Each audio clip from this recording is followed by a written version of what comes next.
So hey guys, welcome to Kolkata অঙ্কনের চ্যানেল। Actually আমি অনেক দিন ধরে ভিডিও বানাচ্ছি না, ঠিক আছে, কারণ আমার পরীক্ষা চলছিল, এখনও পরীক্ষা চলছে, ঠিক আছে। এখন ভিডিও বানিয়ে সেটা আমি কারণ বলছি। এবং আমি ভেবেছিলাম কিছুদিন আগে একটা কন্ট্রোভার্সি চলছিল, ঠিক আছে, সামের রায়নাকে নিয়ে। সামের রায়না শো হচ্ছে বন্ধ করে দিচ্ছে ইন্ডিয়াস গট লেটেন, ঠিক আছে। এবং আমি ইন্ডিয়াস গট লেটেনের যে ভিডিওটা আমি অনেক দিন আগে ছেড়েছিলাম আগের চ্যানেলে, সেই চ্যানেলটা তোমরা জানো যে উড়ে গেছে, ঠিক আছে, খুব দুঃখের কথা।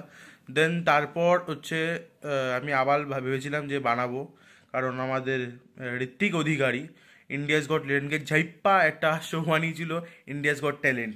সেই শোটার জন্য আমি ভেবেছিলাম যে ওটাকে রোস্ট বানাবো, একটা হাসির ভিডিও টাইপের রোস্টে। সো আমি বানাবো ভেবেছিলাম, ঠিক আছে। ভিডিওটা আর্ধেকের বেশি আমার বানানো হয়ে গেছিলো, ঠিক আছে। তারপর কন্ট্রোভার্সির চক্করে ইন্ডিয়াস গট লেটেন্ট শোটাই পুরো বন্ধ করে দিয়েছে, ঠিক আছে। সব পলিটিশিয়ানরা সব মানে গায়ের জোর লাগিয়ে, ঠিক আছে, মানে সব নাড়া ফাড়া লাগিয়ে একাকার কাণ্ড করে শো বন্ধ করে দিয়েছে। সামের রেনার নামে কেস করে দিয়েছে, বিআর বাইসেপের নামে কেস করে দিয়েছে। সে একটা কারণ আছে, সেই ক্লিপটা আমি লাগালাম না, কারণ নাহলে আমার চ্যানেলেরও গান মেরে দেবে, ঠিক আছে। সঠিক বলেছেন। বড় বড় কেস হয়ে যাচ্ছে, আর ডাক্তারের মার্ডার হয়ে গেছে, রেপ হয়ে যাচ্ছে, কত কি হয়ে যাচ্ছে। তখন কোনো বাড়া নেতা মন্ত্রী বা কোনো বড় বালছাল কেউ বাড়া এরকম নাড়া লাগাবে না, বা কোনো শো বন্ধ মানে কোনো কিছু বন্ধ করবে না, কোনো কিছু করবে না। বাট এখানে ইন্ডিয়াস গট লেটেন, ঠিক আছে, এটা ইউটিউবে চলা শো, ওখানে এমন একটা কিছু একটা কথা বলে দিয়েছে, ওই নিয়ে নাকি শোই বন্ধ করে দিয়েছে, তাদের নামে কেস করে দিয়েছে বাড়া। কত বড় আবোলদা চোদা কিছু হলে।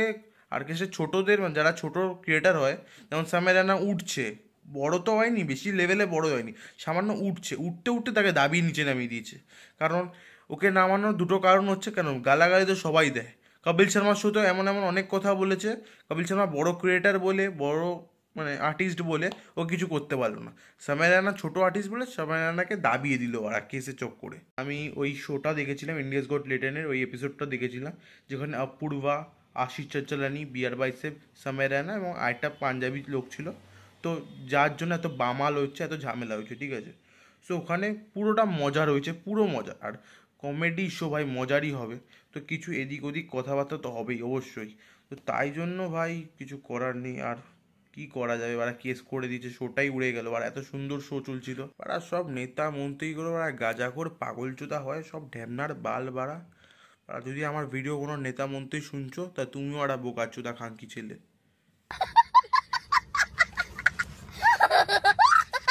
তো আর আজকে ভাই ইন্ডিয়া আর নিউজিল্যান্ডের খেলা সবাই জানো। আজকে ফাইনালের জন্য আমি ভাই ভিডিও বানাচ্ছি ভাই, মারাত্মক ভাই, মানে মারাত্মক ব্যাপার। প্রথমে হচ্ছে নিউজিল্যান্ড জিতে গেল টসে, ঠিক আছে, চাপ নেই। তারপর দেখতেই পারলে, এবং নিউজিল্যান্ড ব্যাটিং করলো এবং রান করেছে টোটাল 50 ওভারে 251 রান। আর ইন্ডিয়া ভাই আরামসে করে দেবে, সবাই জানো। ইন্ডিয়া ভাই চুটকি মেরে 252 করে দেবে ভাই, কোনো অসুবিধা নেই ভাই। বিরাট কোহলি আছে, বিরাট কোহলি এখন মারাত্মক খেলছে, ঠিক আছে, ফর্মে আছে, পুরো ফর্মে, ঠিক আছে। তারপর শুভমান গিল আছে, ঠিক আছে, রোহিত শর্মা আছে, তারপর আইয়ার আছে, অনেক ভালো ভালো প্লেয়ার। হার্দিক পান্ডিয়া, ঠিক আছে, হার্দিক পান্ডিয়া ভাই আলাদাই লেভেলের। মানে যখন লোকে ভাববে হার্দিক পান্ডিয়ার সাথে কিছু হবে না, তখনই হার্দিক পান্ডিয়া দেখাবে যে ও কী জিনিস, ঠিক আছে। হার্দিক পান্ডিয়া আছে। আর ভাই আজকে ইন্ডিয়ার ম্যাচটা ওয়ান সাইডেড হবে ভাই, আজকে ইন্ডিয়া আরামসে জিতবে। অনেক বাবা ঢাবা বলছে হারতেও পারে বা ইয়ে করতে পারে, বা বাল বাড়া, মুখে মিথ্যা দেবে। সেই 2019-এর ঘটনাটা মনে করিয়ে বাড়া মারবে আজকে। 2019-এ সবাই জানো যে আমরা হেরে গেছিলাম, ঠিক আছে, সেমিফাইনালে ওই নিউজিল্যান্ডের সাথে, ঠিক আছে, তখন ধোনি ছিল, তো আমরা হেরে গেছিলাম। তো আজকে বাড়া জিতবো, ঠিক আছে। আজকে রোহিত শর্মা মারাত্মক খেলছে, 6 ওভারে 39 হয়ে গেছে, ঠিক আছে। আর ভাই আমি তোমাকে ভিডিও দেখাতে পারছি না, কারণ আমি যখন রেকর্ড করতে যাচ্ছি, কারণ এই ফোনেই দেখছি, যখন রেকর্ড করতে যাচ্ছি পুরোটা স্ক্রিন হয়ে যাচ্ছে, মানে কী বলে সাদা পুরোই হয়ে যাচ্ছে, ভিডিও হচ্ছে না। বাট খেলা শেষের পর আমি পুরো তোমাকে রেকর্ড করব। এবং আজকের ভিডিওটা ভাই আলাদা লেভেলের। তোমাদের আরেকটা জিনিস বলতে ভুলে গেছি, ঠিক আছে, তো আমি বলবো না, আমি দেখাবো সেই জিনিসটা। তো এ দেখো, এটা হচ্ছে মোটো, ঠিক আছে, এটা আমার ফোনটা না, আমিও যেটা দিয়ে ভিডিও বানাই সেটাও মোটো, যেটা দিয়ে বানাই সেটা হচ্ছে মোটো H50 ফিউশন, বাট এটা হচ্ছে মোটো G46 5G, ঠিক আছে। এটা মারাত্মক ফোন, ঠিক আছে, এটা আজকেই এসছে অর্ডারে, মারাত্মক ফোন, বুঝতেই পারছো। সো এটার ফুল ভিডিও আমি করব। তো এটা হচ্ছে মোটো G46।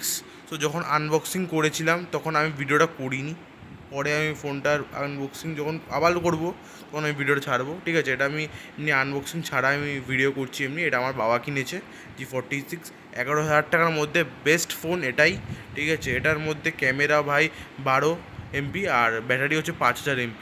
তো আমার ভিডিও যদি আজকে ভালো লাগে তো like, comment, share and subscribe. এবং 11 তারিখ, মানে 11 তারিখ পরীক্ষা শেষ হচ্ছে, 12 তারিখ আমার ভিডিও রোজ আসবে, রোজ না আসুক এবং মাঝে মাঝেই আসবে এবং ভালো আসবে, ঠিক আছে?